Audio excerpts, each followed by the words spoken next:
Tá, vamos lá. Quando alguém gosta de casos criminais, e eu sou a prova disso, a gente cria um sexto sentido de não confiar em ninguém. É automático. Mas infelizmente não foi isso que aconteceu com a Yasmin. Em 2019, a Yasmin da Silva Neri, de apenas 16 anos, desapareceu no dia 9 de junho. Ela morava em Araraquara, no interior de São Paulo. A última vez que tinham visto a Yasmin foi quando ela foi se encontrar com um adolescente de 17 anos que ela tinha conhecido num show anterior a esse dia. Antes dela ir para esse encontro, ela chegou a publicar alguns tweets na conta dela, dizendo que ela não tinha tanta certeza se encontrar com um garoto que ela mal conhecia era uma boa ideia. E eu concordo com isso. O pessoal acha que era como se ela tivesse sentido que alguma coisa ia dar errado. E de fato deu muito errado. Porque no dia seguinte, no dia 10, ela foi encontrada morta. Tá, Maria, mas calma, explica como é que todo esse rolê aconteceu. A Yasmin disse pros pais que ia sair no domingo à tarde para um show que ia acontecer no Sesc junto com seus amigos. Mas esse rapaz que ela tinha conhecido conseguiu convencer a cabecinha dela e levar os dois para um lugar mais reservado, que era a casa dele. O último contato que a Yasmin teve com a família foi às 5 horas do domingo. E lá na casa desse garoto não deu outra. Ele assassinou a Yasmin por enforcamento e depois o corpo dela e deixou espalhado os pedaços pela cidade. Sim, eu também tive a mesma reação que vocês agora. A família reportou o desaparecimento da Yasmin para a Polícia Civil e, de acordo com o que eles receberam, a última vez que ela tinha sido vista foi com o garoto. Ele foi encontrado e levado para depor na polícia. E lá, com aquela básica pressãozinha, ele confessou realmente o que ele fez. Ele contou que fez isso, na verdade, porque tinha uma única curiosidade: saber como era tirar a vida de alguém. De acordo com a investigação, o adolescente teria aproveitado que a mãe tinha ido para a igreja e ele estava sozinho com a menina para fazer isso.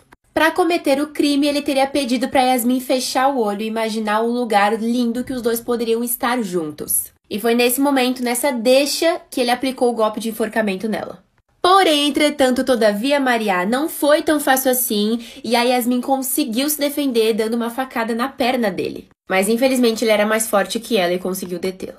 Na noite do dia 10, a polícia chegou a prender também a namorada desse adolescente, que seria cúmplice desse crime. Ela contou que já tinha um tempo que ele falava em matar alguém e ela nunca entendia. E não para por aí, meus amores, porque essa garota teria ajudado o menino a separar os pedaços do corpo da Yasmin e escondê-los pela cidade.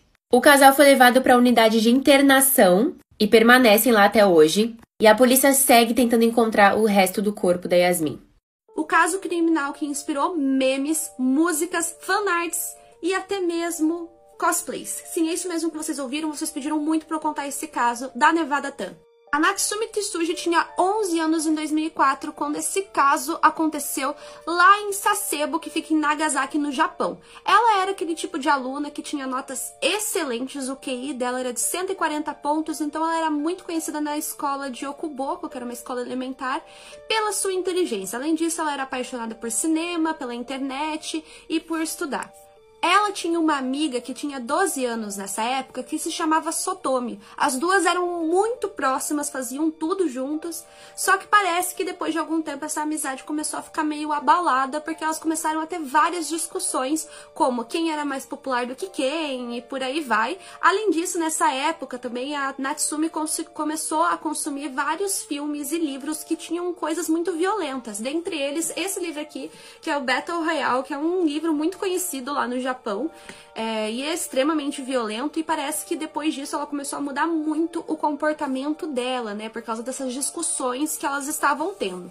Só que por volta do dia 1º de junho de 2004, antes disso, parece que a Natsumi chegou a encontrar um comentário na internet onde a amiga dela, a Sotomi, chamava a Natsumi de gorda. Isso pareceu ter sido a gota d'água porque, como eu disse, no dia 1º de junho de 2004, a Natsumi chama a amiga dela, Sotomi, até uma sala de aula que estava vazia. Ela venda a amiga dela e fala que ela ia fazer uma espécie de um jogo, alguma coisa do tipo, só que na verdade ela pega um estilete e corta a garganta dela. Obviamente deve ter espirrado sangue pra tudo quanto é lado e as roupas da Natsumi ficaram cobertas de sangue.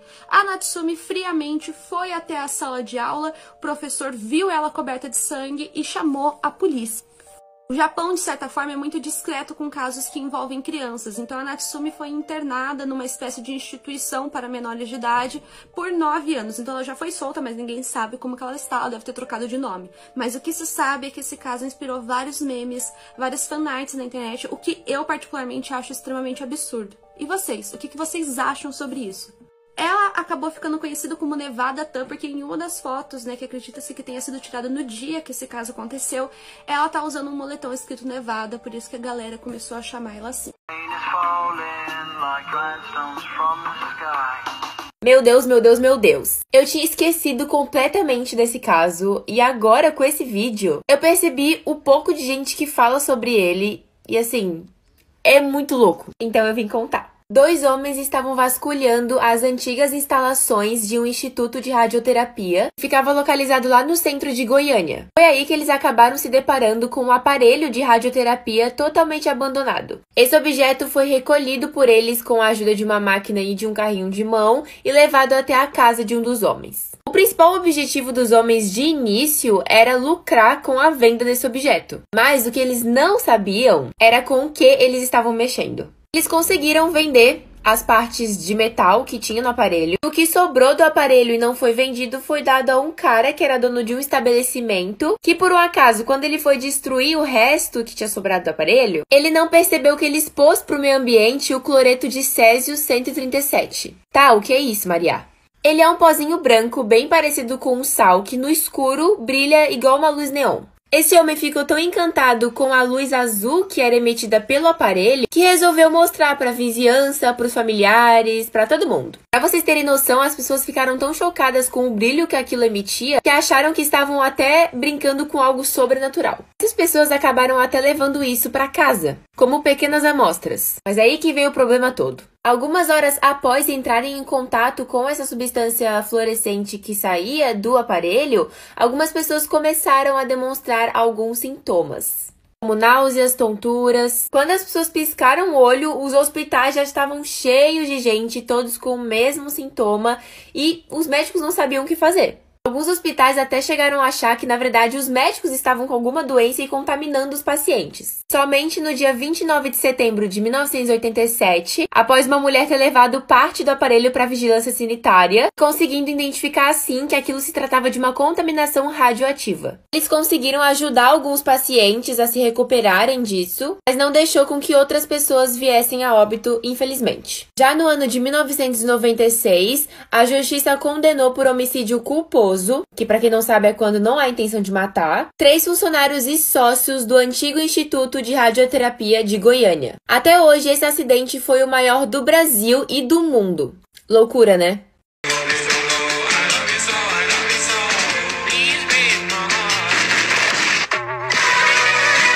Tá, vamos lá. Esse caso é um dos mais assustadores que eu já vi.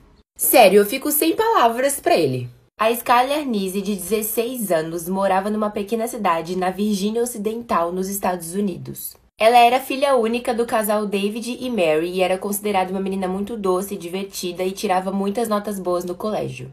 O que ninguém imaginava é que no dia 6 de julho de 2012, a Skylar desapareceu. Simplesmente fugiu de casa e nunca mais voltou. Logo em seguida, o seu desaparecimento foi comunicado para as autoridades e as buscas por ela começaram. Todos dali da comunidade ficavam se perguntando por que alguém faria mal para essa menina, por que ela teria fugido por conta própria, já que ela era tão calma, tão na dela, nada disso estava fazendo sentido para ninguém. E como a cidade que a Skylar desapareceu só tinha 2.000 habitantes, esse caso tomou rapidamente uma proporção que ninguém imaginava, todo mundo dali já sabia. A Skylar tinha 2 melhores amigas, a Rachel e a Shaylee, elas passavam a maior parte do tempo juntas, eram grudadas. E aparentemente não havia nenhum problema e intriga entre elas. A Skylar conheceu a Sheila quando ela estudava no ensino fundamental, então as duas eram uma dupla de amigas, e aí mais tarde a Rachel foi estudar nesse colégio e elas fizeram esse trio. E as 3 tinham a mesma idade. Agora a gente vai focar em como que foi o real desaparecimento da Skylar.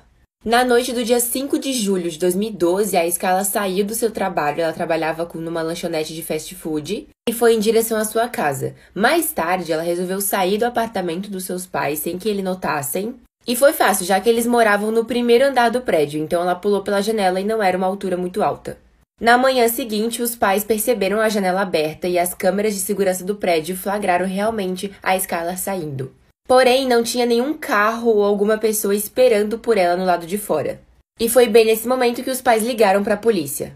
Porém, a Rachel, que era uma das amigas da Skylar, 6 meses após o seu desaparecimento, sem nenhuma resposta de onde a Skylar poderia estar, ela sofreu um colapso nervoso e teve que ser internada durante 6 dias no hospital psiquiátrico. E quando ela recebeu alta no dia 3 de janeiro de 2013, ela confessou ter assassinado a Skylar. Simplesmente falou do nada.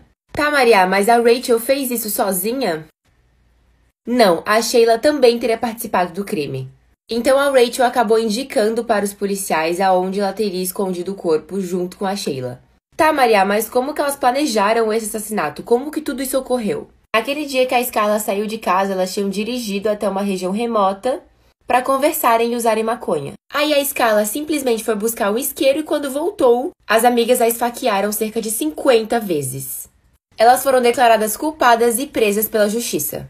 Vocês sempre pedem pra eu contar casos criminais que talvez eu passe um pouco de pano, então hoje eu vou contar a história do Robert Musley, que ficou conhecido por ser um serial killer de pedófilo. Então ouve essa história até o final e me diz aí nos comentários se vocês passam pano ou não pro Robert. Ele nasceu no dia 26 de junho de 1953 em Liverpool, que fica na Inglaterra, e ele tinha uma família que era muito grande, ele tinha 11 irmãos ao todo, e o pai dele era extremamente agressivo, ele batia em todos os filhos, só que o Robert acabava apanhando mais, justamente porque ele defendia os irmãos dele. Mais ou menos aos 8 anos, o Robert acaba sofrendo um castigo que ele nunca esqueceu, onde ele ficou preso por 6 meses em um quarto, e a única pessoa que entrava nesse quarto era o pai, justamente para bater nele. Aos 16 anos, ele acaba sofrendo um abuso sexual de um homem que era muito mais velho do que ele, e por causa disso ele acaba desenvolvendo um ódio muito grande por pedófilos. Mas, mesmo assim, ele começa a trabalhar como garoto de programa nessa mesma fase, porque ele queria muito fugir de casa. A primeira vítima do Robert foi o John Farrell, que aconteceu no dia 14 de março de 1974. Ele e o John fizeram um programa, né? O John era o cliente, e depois do programa, o John acabou mostrando uma caixa pro Robert onde havia fotos de várias garotinhas, e ele disse que ele havia abusado sexualmente de todas elas. Robert ficou simplesmente muito bravo quando ele ouviu isso, então ele espancou o John Farrell até a morte, e depois ele confessou o crime pra polícia. Por conta desse primeiro crime, o Robert já foi condenado à prisão perpétua e mandado para um hospital psiquiátrico. Lá, em 1977, ele acabou dividindo cela com um cara chamado David Francis, que estava preso por pedofilia. No mesmo instante, o Robert já planejou todo o assassinato e ele acabou matando esse cara depois de 9 horas de tortura. Devido às agressões, a polícia disse que a cabeça do David ficou muito parecida com um ovo quebrado. O cérebro dele estava para tudo quanto é lado. Por conta desse crime, o Robert foi mandado para uma prisão de segurança máxima, aonde ele acabou cometendo mais 2 assassinatos, acreditem um não. No dia 29 de julho de 1978, ele acabou chamando um prisioneiro chamado Sonny Darnold para a cela dele, e esse cara estava preso por violência doméstica e por ter assassinado a própria esposa. O Robert espancou e estrangulou esse cara até a morte, e depois disso ele foi para uma outra cela onde tinha um cara chamado William Roberts, que estava preso por pedofilia. Ele esfaqueou esse cara até a morte. Ele confessou os crimes que ele fez para a polícia e por conta disso ele foi mandado para uma cela especial onde ele está preso até hoje, aos 68 anos. Essa cela especial, ele não tem contato com absolutamente nenhuma outra pessoa, e ele diz que ele fica muito triste por ficar nessa cela porque lembra muito aquele castigo que ele sofreu na infância, e que também por ele estar nessa cela, ele acaba tendo um atraso na fala, ele não consegue conversar porque ninguém conversa com ele.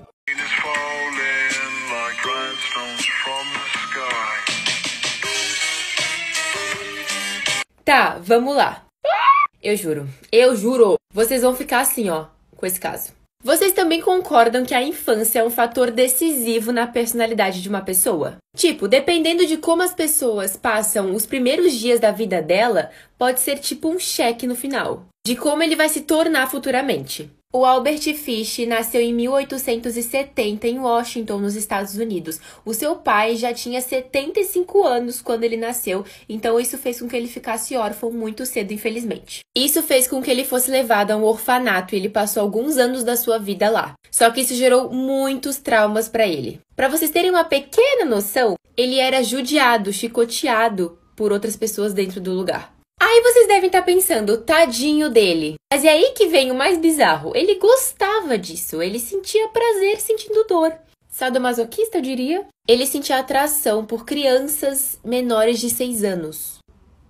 Com o seu sadismo aumentando cada vez mais, ele passou a sequestrar e abusar de crianças. E nessa mesma época, porque só piora, ele percebeu que ele gostava de carne humana, lanchinho. E aí veio o seu desejo de praticar canibalismo. Um exemplo disso aconteceu em 1927. O Albert já estava com 57 anos e ele resolveu sequestrar uma criança de 6 anos. E depois de assassinar esse menino, ele comeu o corpo.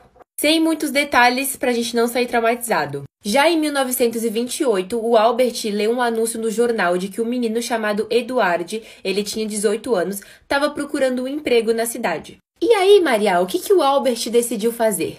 Ele foi nada mais nada menos que fazer uma visita na casa do menino, porque ele se interessou. E o plano dele era falar que iria contratar o Alex no emprego. Mas é aí que ele acaba conquistando a confiança da irmãzinha do Edward, de apenas 10 anos. Ele chegou a levar ela para uma festa com a autorização dele e dos pais da menina, e depois disso ela nunca mais foi vista. O Albert saiu impune por cerca de 6 anos, até que o retrato falado dele finalmente foi colocado nas redes. Bem nesse momento, ele escreveu uma carta e enviou aos pais da Grace, e lá nessa carta ele detalhou tudo o que ele fez com ela.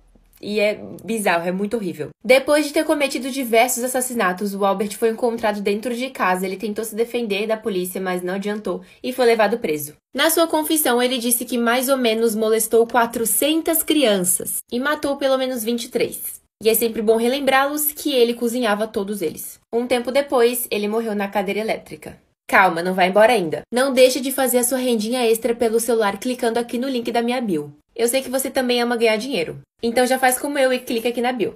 O caso de hoje não é recomendado para pessoas sensíveis, pois hoje eu vou contar pela primeira vez aqui em vídeo o caso do Andrei Tchikatilo, o açougueiro de Rostov. E toda vez que um serial killer recebe o nome de açougueiro, a gente sabe que vai ser horrível. O Andrei Tchikatilo nasceu em 16 de outubro de 1936, onde atualmente a gente conhece como a Ucrânia, mas na época era a União Soviética, então ele cresceu num contexto muito diferente do que a gente está acostumado a viver. O pai dele serviu a Segunda Guerra Mundial, então por conta disso ele não tinha muita proximidade com o pai, então quem cuidava mais dele dos irmãos era a mãe, que era uma pessoa meio fora da casinha. Só pra vocês terem uma ideia, pra ela dar uma lição do filho, ela acabou contando que um dos irmãos da família, né, um dos irmãos dele, acabou sendo comido, devorado por camponeses que estavam morrendo de fome. Isso era mentira, ela falou isso meio que pra assustar ele, só que isso foi uma coisa que traumatizou ele demais. Além disso, ele sofria muito bullying na escola por conta da sua aparência e por ser considerado afeminado. Além disso, ele sofria de uma patologia sexual, onde ele era impotente, né? Então ele não conseguia ter relações sexuais normais. E além disso, né, ele era muito tímido, muito obsessivo e por aí vai. Ele acabou se formando em literatura russa, onde ele começou a trabalhar em uma escola no ensino médio, onde ele sofria bullying tanto dos alunos quanto dos funcionários. Apesar disso, né, dessa dificuldade sexual que ele tinha, ele acabou se casando com uma mulher e tendo 2 filhos com ela, e a parte sexual sempre era uma coisa que trazia brigas dentro do relacionamento. Ele acabou sendo expulso da escola que ele lecionava porque ele acabou sendo acusado de assediar e abusar de um dos alunos que eram menores de idade, e por causa disso ele mudou para a cidade de Rostov, onde ele começou a trabalhar como engenheiro de produção, e vai ser lá que ele vai cometer a maior parte dos crimes dele, que em sua maioria era contra adolescentes ou crianças. Mexeu com criança, mexeu comigo. A primeira vítima dele se chamava Lana, ela aconteceu em 1978. Ele agiu, né, da mesma forma que ele agiu com a maioria das vítimas dele, né, ele ia até rodoviárias, estações de trem, encontrava essas crianças que estavam sozinhas e oferecia doce, passeio de carro, alguma coisa que atraísse aquela criança, e a Lana era uma criança muito pobre, ela tinha 9 anos, ele ofereceu chicletes importados pra ela, e ela foi até com ele levou ela até uma floresta, onde ela foi esfaqueada diversas vezes. E aí que entra uma parte bizarra, porque a polícia tinha muitas provas contra ele, mas acabaram não prendendo, e a polícia vai passar um pano pra ele durante todo o caso, porque eles não queriam admitir que poderia existir assassinos em série dentro da União Soviética, né? Eles achavam que isso era coisa só dos Estados Unidos e de outros países, e por conta disso eles se negaram por muito tempo a investigar o caso do Andrei Tchikatilo, porque eles achavam que não tinha como ter serial killer lá. Então, basicamente, o que ele fazia? Ele levava essas vítimas até essa floresta, onde elas eram amarradas e esfaqueadas diversas vezes. E de acordo com uma explicação psicológica, essas facadas aconteciam tantas vezes porque elas representavam a penetração pra ele, que era uma coisa que ele não conseguia fazer direito por conta da patologia sexual que ele tinha. Além disso, ele cortava a vítima em muitos pedaços e arrancava pedaços da carne dela com a própria boca. Ele arrancava olhos, nariz, boca, seios, tudo que você possa imaginar, mastigando, e inclusive ele comia parte dessas vítimas. E pasmem, foram pelo menos 53 vítimas ao longo de vários anos que a polícia se negou a investigar esse caso direito, né? Crianças que eram brutalmente assassinadas, que tinham seus olhos arrancados e por aí vai, mutiladas assim, gente, demais. Vocês não fazem noção, vocês não têm ideia. Ele acabou sendo preso depois que vários familiares começaram a fazer protestos, aí finalmente ele foi preso, levado a julgamento, né? Tanto que no julgamento eles colocaram ele dentro de uma cela, porque vários pais queriam matar ele ali dentro do julgamento, mas não deixaram isso acontecer. Mas teve um tio de uma das vítimas que deu uma canada, deu um golpe de cano de metal na cabeça do Andrei, que machucou bastante. O Andrei foi condenado à morte por fuzilamento, então ele tomou um tiro na nuca, que foi o suficiente para ser fatal. Durante o julgamento, ele fez vários atos que são considerados loucos, porque ele queria provar que ele era insano. E em um desses atos, ele acabou dizendo que ele estava grávido, só que ele tinha perdido o bebê, porque os policiais teriam batido nele na cela. Mas, obviamente, gente, era impossível ele estar grávido. E a última frase dele, antes dele ser executado, foi: quero que meu cérebro seja desmontado pedaço por pedaço e examinado, de modo que não haja outros como eu. Esse, sem dúvida, é o caso criminal que vocês mais me pedem pra eu contar, além de ser um dos piores que eu já li até hoje. O caso Hello Kitty aconteceu em Hong Kong, na China, e envolve a Femme, que tinha 23 anos quando esse caso aconteceu. Ela passou a infância dela em um orfanato e depois de um tempo, quando ela já estava na adolescência, ela acabou se viciando em drogas. E para sustentar esse vício, ela basicamente se prostituía e cometia pequenos delitos. Por mais que ela tentasse sair desse vício, ela sempre acabava tendo recaídas. Até que em 1997 ela começa a trabalhar numa boate como anfitriã, onde ela conhece o Chem, que era traficante e cafetão, e ela começa a trabalhar pra ele. Só que é aí que as coisas começam a ficar complicadas, porque depois de algum tempo que ela já estava trabalhando pra ele, lá por 1999, ela acaba roubando a carteira dele pra tentar comprar drogas, né? Ela estava tendo uma crise de abstinência. Acredita-se que na carteira tinha $4.000 e o Chem não perdoa isso e manda 2 comparsas dele sequestrarem a Femme e levá-la até o apartamento dele, onde um show de horrores ia acontecer. Só que a ideia inicial era de que ela seria forçada a fazer trabalhos sexuais para pagar a dívida que ela tinha feito com o Chem, o que já era muito absurdo, só que o que aconteceu depois foi mais absurdo ainda. As torturas que ela passou foram muito intensas, é bem parecido com o caso Junko Furuta que eu já contei aqui. Ela era forçada a comer fezes, ela apanhava sempre, ela era abusada e também sofria muita tortura psicológica, ela sempre permanecia muito tempo amarrada. E aí que entra uma personagem importante dessa história, que era a namorada do Chem, que era menor de idade. Cada site fala uma idade diferente, a minha referência fala que ela tinha 14 anos. Mas, de qualquer forma, ela começou a participar das torturas, ela mesma disse que no começo ela participava porque ela queria, e também ela disse que ela chegou a ver o Chem chutar a cabeça da Femme 50 vezes seguidas. Femme acabou não resistindo e ela teve o corpo dela arrastado até uma banheira, onde ele foi cortado em vários pedaços com o auxílio de uma serra. Depois disso, eles ferveram algumas partes do corpo dela para tirar o cheiro e a cabeça dela foi colocada dentro de uma Hello Kitty de pelúcia, que é essa que vocês estão vendo aí na foto. Além disso, alguns órgãos e dentes dela foram colocados dentro de sacos plásticos. Meses depois, a menina, que era menor de idade, ela vai até a polícia fazer uma denúncia dizendo que ela estava sendo atormentada pelo fantasma da Femme, e ela conta tudo o que aconteceu. A polícia começa a investigar melhor, eles encontram a Hello Kitty. A menina foi inocentada por ela ser menor de idade e por conta da denúncia dela ter ajudado a polícia, e os 3 caras, o Chem e os comparsas dele, foram condenados à prisão perpétua. A gente não tem noção o que aconteceu com eles depois disso, se eles estão vivos ou não. Sempre me perguntam qual foi o pior caso criminal que eu já li, o que me deixou traumatizado, o que me deixou assustado, o que me fez perder a fé na humanidade. E hoje eu vou contar ele, que é o caso Junko Furuta, que vocês me pedem bastante, ou o caso 44 Dias no Inferno. A Junko Furuta era uma menina normal, considerada muito educada, muito inteligente. Ela nasceu no dia 18 de janeiro de 1971 em Misato, no Japão. E ela era considerada uma ótima aluna, ela tinha um ótimo comportamento. Ela estava no último ano no colégio e basicamente a vida dela era ir para o trabalho, que ela trabalhava como garçonete, e também ir para a escola. Agora, outro personagem importante dessa história é o Hiroshi, que na época tinha 18 anos, ele era envolvido com vários problemas, principalmente com a máfia japonesa Yakuza, e ele estava afim da Junko, eles eram colegas de escola, só que a Junko acabou rejeitando ele por causa de todos esses problemas que ele causava, né? Só que ele não soube lidar com essa rejeição. No dia 5 de novembro de 1988, Hiroshi e um amigo dele de 16 anos, o Shinji, viram a Junko passar de bicicleta em um parque. Nesse momento, eles bolaram um plano rápido no qual o Shinji iria empurrar a bicicleta da Junko e depois o Hiroshi fingir que queria ajudar ela. Feito isso, Hiroshi ofereceu uma companhia pra Junko até ela chegar no trabalho dela. Ela acabou aceitando porque ele achou que ele estava querendo ajudá-la, só que na verdade eles levaram ela até um lugar abandonado onde ela foi violentada por várias horas. Depois disso, ela foi levada até a casa do Hiroshi, onde outros homens que eram muito mais velhos, cerca de 20 homens que eram membros da Yakuza, estavam esperando ela. E nessa casa ela foi mantida por 44 dias, sendo violentada, torturada e sofrendo todos os tipos de violência possível e imagináveis.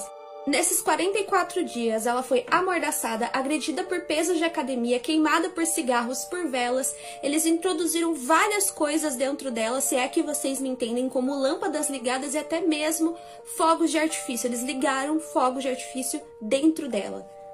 Ela foi agredida até a morte. 24 horas depois que ela morreu, eles colocaram o corpo dela dentro de um tonel onde eles colocaram cimento dentro. A polícia só descobriu tudo o que aconteceu porque o Hiroshi acidentalmente confessou pra polícia, mas aí entra uma parte que me revolta muito, porque ele só foi condenado a 20 anos de prisão e só outras 3 pessoas sofreram punições pela justiça e foram punições entre 5 a 8 anos de prisão.